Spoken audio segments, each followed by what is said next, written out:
You're watching Kia NBA Countdown.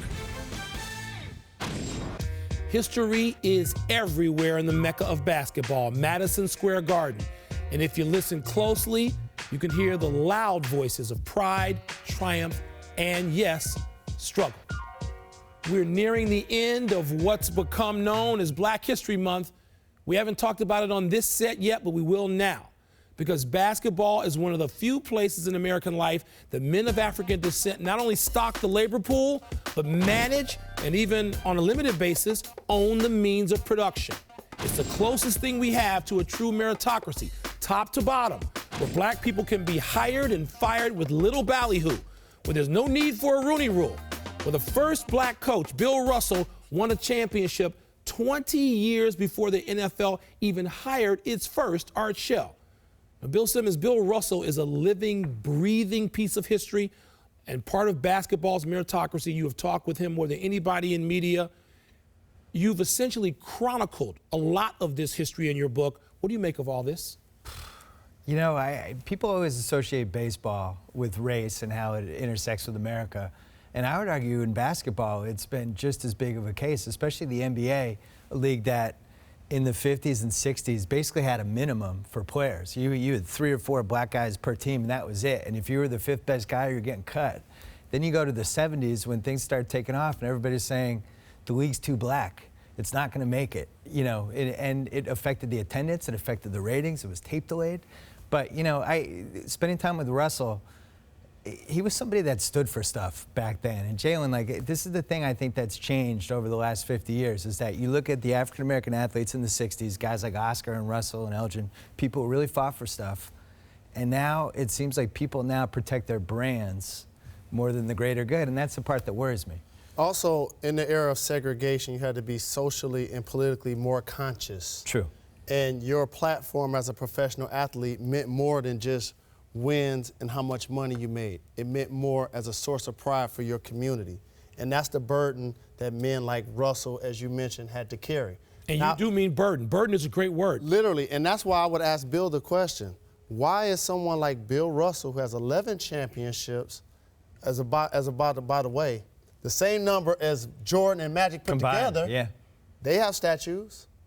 Why are we still waiting on Bill Russell's? Because he had such a bitter ending with his relationship in Boston that, you know, he never really goes back. He would go back as a CBS and TBS employee, and that was it.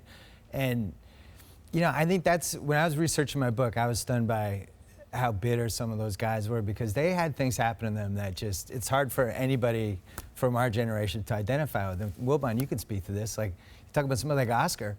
Oscar's one of the 10 greatest players of all time, hugely influential, isn't involved with an NBA team, doesn't work for the league, you know? Bill, and it's like people don't want to be around him, it seems like, and it's unfair because it's not his fault. Well, this speaks to the burden. This speaks to what happened to those gentlemen, how they were outsiders, but in Bill Russell's case, what happened is they literally sacrificed and gave what should have been additional career years to a younger generation. And I will say this, a lot of guys from that younger generation, and that would be our usual partner, Irvin Magic Johnson.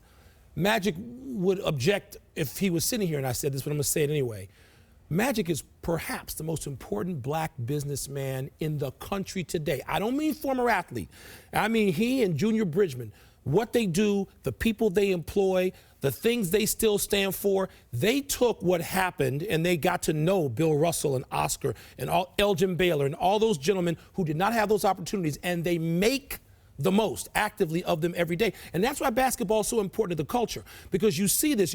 Everybody's still living. All the history of basketball, they're all still living. A few people have passed on, George Mike and the very first wave, but so many of these guys are still with us. They're not gone 30 years, and this next group has really stood on their shoulders and made things happen. And I was stunned by it. I did this show with Russell for NBA TV that a lot of people really liked, and they didn't know about his career. I thought people knew all this stuff. I thought they knew that he was with Martin Luther King and that he stood up for Ali in 1967 and that he was the first black coach and the first black coach who ever won a title. This is 20 years before the NFL even had a black coach. Nobody knows this stuff. And what you realize is people 30 and under, they just have different experiences and a different wealth of knowledge. I want to spin this forward for a second, Because Jalen, I don't want to make you seem old, sir, but even as nearing 40, you were part of this sort of new history, that next chapter, if you will, with the Fab Five and being a new kind of lightning rod for, I don't want to just say controversy, but discussion. How do you feel about all this now? Because you went through some things that talk about the new history of basketball. I understood that we stood on the shoulders of giants, as you guys mentioned. And a lot of the people that you mentioned, Muhammad Ali, Bill Russell, Kareem Abdul-Jabbar, these players existed before the internet, before pop culture became mainstream to the African-American, not only athlete, but in rap music. Now all of these things blur the lines. When you walk into an arena, it's everywhere. Mainstream media, it's everywhere with commercials and whatnot because they use it to sell product. Now how does that relate to today's athlete? Stand for something or fall for anything.